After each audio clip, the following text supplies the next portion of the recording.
कल कारखाने बिहार में ये एक बड़ा मुद्दा है। इस समय में चुनावी मंचों से ही नहीं इन्हें उठाया जा रहा है, बल्कि जनता भी पूछ रही है, क्योंकि नीतीश कुमार की तरफ से बार बार लालू राज और 15 साल के उस दौर की बात हो जाती है कि कितनी फैक्ट्रियों को बंद करना पड़ा।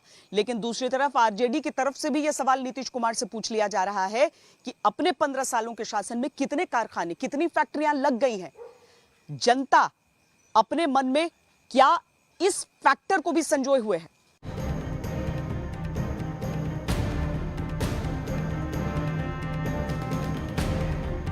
नीतीश जी ने कहा समुद्र पास होता तो कारखाना उद्योग ज्यादा लगता। बिहार चुनावों का एक एक्स फैक्टर ये भी है कि यहाँ के बंद पड़े उद्योग कब चालू होंगे, कब और बड़े बड़े उद्योग यहाँ आएंगे, नए कल कारखाने कब खुलेंगे, ये पता नहीं। फिलहाल डालमिया नगर में 1984 से बंद पड़ी फैक्ट्रियां बदहाली की कहानी बयां कर रही हैं। आइए आपको 1933 में लेके चलता हूं। 1933 में इस दरवाजे के पीछे हजारों कर्मचारी आते थे। ये फैक्ट्री खुशहाल होती थी। वो चिमनी आप जो मेरे पीछे देख रहे हैं वो लगातार धुआं उगलती थी, क्योंकि इस फैक्ट्री में हजारों लोग चीनी बनाने का काम करते थे। 1933 में जब रोहतास नगर इंडस्ट्रियल टाउन सेटअप हुआ, डालमिया नगर सेटअप हुआ, तो डालमिया परिवार ने यहां पर सबसे पहले शुगर मिल लगाई। उसके बाद पेपर फैक्ट्री लगी, सीमेंट फैक्ट्री लगी। इस टाउन की अपनी रेलवे होती थी। उस जमाने में बिजली होती थी। 15 से 20 हजार लोग यहां पर काम करते थे। उस समय तक डालमिया नगर जमशेदपुर के बाद बिहार का दूसरा सबसे बड़ा औद्योगिक शहर होता था। वहीं बंद पड़े ऐसे उद्योगों को शायद भूल चुके बिहार के मुख्यमंत्री का मानना है कि समंदर के बिना बिहार में उद्योग नहीं लग सकते।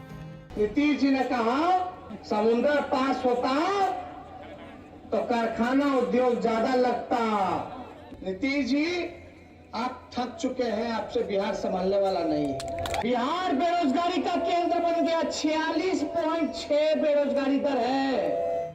इस बीच 1984 से आज 2020 तक डालमिया नगर अपनी बदहाली पर आंसू बहा रहा है। 2008 में लालू यादव ने कोच फैक्ट्री बनाने के लिए इसका अधिग्रहण करवाया, लेकिन उसके बाद भी कुछ नहीं हुआ। बोगी कपलर बनने के लिए यहाँ लालू जी ने ये फैक्ट्री कोच फैक्ट्री माने बनाने के लिए किए थे, लेकिन उसके बाद से कोई इसमें सुधार नहीं। सब कबाड़ यहाँ से माने खत्म हो गया।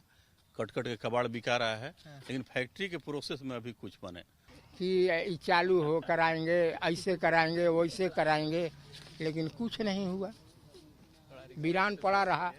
इसके बाद लालू जी जब रेल मंत्री बने तो उन्होंने रेल के अधीन ले लिए। तब से अब तक कुछ हुआ? कहाँ सफाई हुआ, सब जो बना हुआ था वो भी रह गया। यही हाल मुजफ्फरपुर के मोतीपुर की इस चीनी मिल का है, जो 1997 से बंद पड़ी है। ये जो गेट आप मेरे पीछे देख रहे हैं, ये मोतीपुर शुगर फैक्ट्री का गेट है। अंग्रेजों के जमाने में 1933 में इस शुगर फैक्ट्री की स्थापना करी गई। आजादी के बाद भी ये शुगर फैक्ट्री चली 1997 तक। 1997 में शुगर फैक्ट्री बंद हुई और अब आपको अगर यहां आएंगे तो ऐसा लगेगा कि आप एक जंगल के बीच में खड़े हुए हैं। 1997 से लेकर 2020 तक कई सरकारें आई, कई चुनाव हुए और कई लोगों ने यहां पर आके मजदूरों और किसानों को वादा किया कि ये शुगर फैक्ट्री एक बार फिर काम करेगी अगर उनको वोट मिलेगा। 2005 में जब नीतीश कुमार ने लालू यादव को सत्ता से उखाड़ फेंकने का मन बनाया तो इसी मोतीपुर में वादा किया था कि वो इस चीनी मिल को चालू करेंगे, लेकिन 15 साल बाद भी ये जस की तस बंद पड़ी है। सब 1800 के करीब में वर्कर यहाँ काम करते थे और यह वर्कर केवल 97 से यह फैक्ट्री के पेराई बंद कर दी गई। मिल का कोई बंदी घोषणा नहीं की गई। यह घोषणा 2008 में की गई है, 10 में की गई है। तो आप लोगों को सैलरी वगैरह मिलता रहा तब तक? नहीं। तब से सैलरी नहीं मिला? 97 के बाद सैलरी हम लोग को बंद है। चुनाव आया है और एक बार फिर से कल कारखाने शुरू करने का मुद्दा गरमाया है। बंद पड़ी फैक्ट्रियों को लेकर फिर से उम्मीद जगी है कि शायद इस बार कोई नेता इनकी किस्मत जगा दे। अंकित त्यागी, मुजफ्फरपुर, आज तक। बिहार चुनाव पर हमारी स्पेशल में इतना ही, लेकिन ये कवरेज जारी रहेगी। जी हां, देश दुनिया की बाकी खबरों के लिए आप देखते रहिए आज तक।